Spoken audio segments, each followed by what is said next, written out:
les amis, j'espère que vous allez bien, que vous êtes en forme. Je suis ravie de vous retrouver aujourd'hui pour cette nouvelle vidéo où on va pouvoir parler vocabulaire.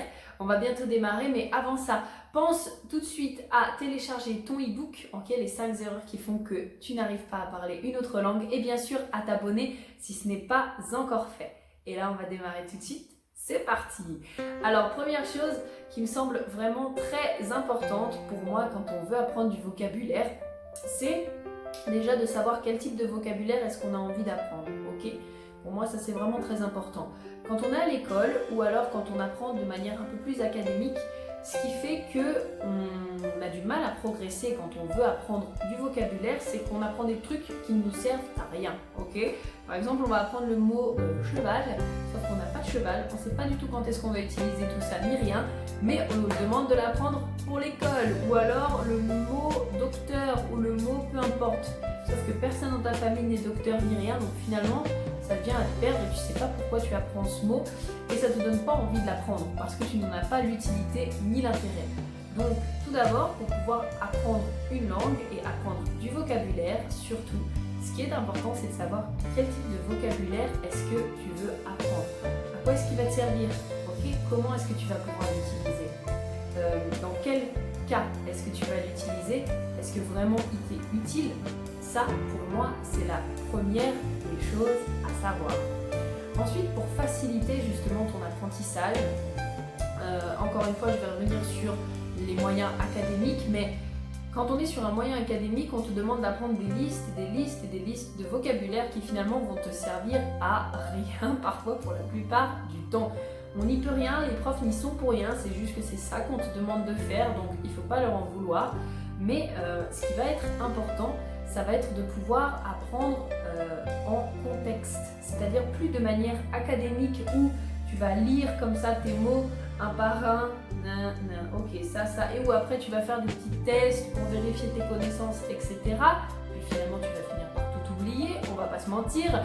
Non, le plus important ça va être d'apprendre du coup en contexte. Donc, en fonction du vocabulaire que tu as envie de choisir, bien sûr tu vas adapter ton contexte.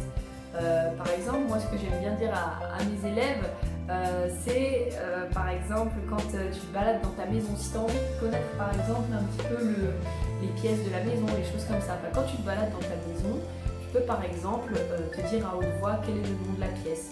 Tu peux par exemple te coller un peu des post-it sur le frigo, les WC, le miroir, etc. Comme ça tu vas passer, ça va être en contexte finalement parce que tu vas regarder ton miroir, tu vas te dire ah ok, miroir ça se dit comme ça. Là, tu vas faire en plus de ça des associations et finalement, ça va te permettre de pouvoir retenir beaucoup plus facilement.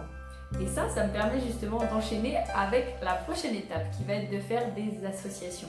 C'est tellement important de pouvoir à la fois mettre une image et à la fois mettre le mot.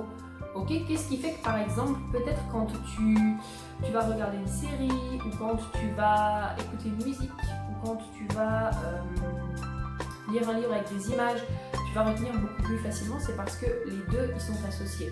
Pour la musique, c'est que souvent on a tendance à imaginer les choses quand on écoute de la musique, c'est pour ça que j'ai fait le rapprochement.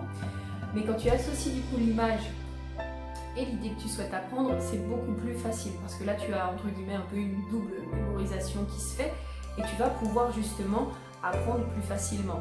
Et d'ailleurs, pour reparler un petit peu du contexte et l'association d'idées, c'est très simple par exemple d'apprendre en faisant des petites phrases très courtes, mais vraiment en faisant des phrases très courtes, en reliant ça à un geste aussi.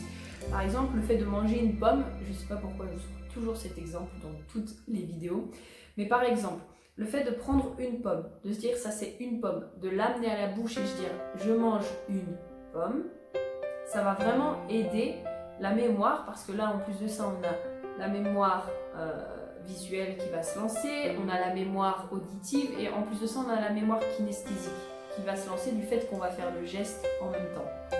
Donc du coup ça va vraiment aider à pouvoir progresser dans ton apprentissage du vocabulaire. Ça c'est très important. Ensuite il y a une technique que moi j'utilise pas personnellement mais qui je sais que certaines personnes apprécient l'utiliser.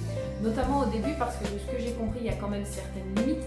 Si certains sont plus calés que moi là-dessus, vraiment n'hésitez pas à mettre ça en commentaire parce qu'on est là vraiment pour s'entraider et se soutenir.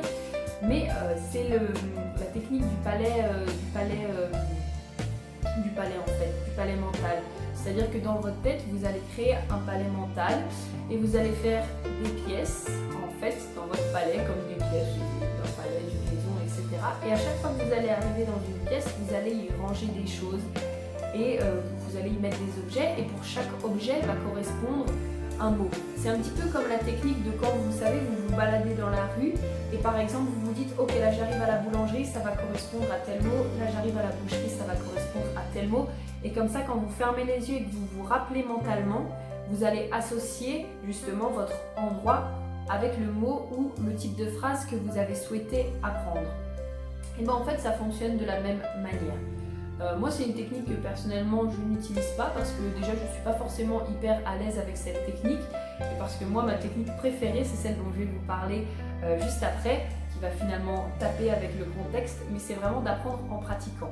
C'est vraiment d'apprendre, par exemple quand je vais apprendre de nouveaux mots etc.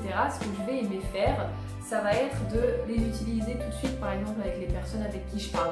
Que ce soit en leur disant ah bah tiens j'ai appris tel nouveau mot etc. ou alors vraiment essayer de le placer je ne sais comment dans la discussion qu'on a pour justement pouvoir le mémoriser ou même essayer de le reconnaître en fait quand par exemple j'écoute une série ou alors quand j'écoute une musique etc.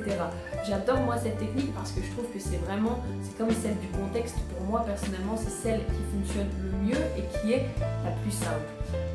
Voilà, et puis sans oublier également qu'on va avoir la technique avec tout ce qui est série télé, etc.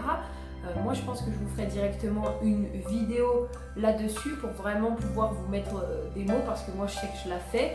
Mais après vous dire exactement comment je fais, c'est vrai qu'il faut que je m'observe un petit peu pour vraiment pouvoir vous faire une vidéo.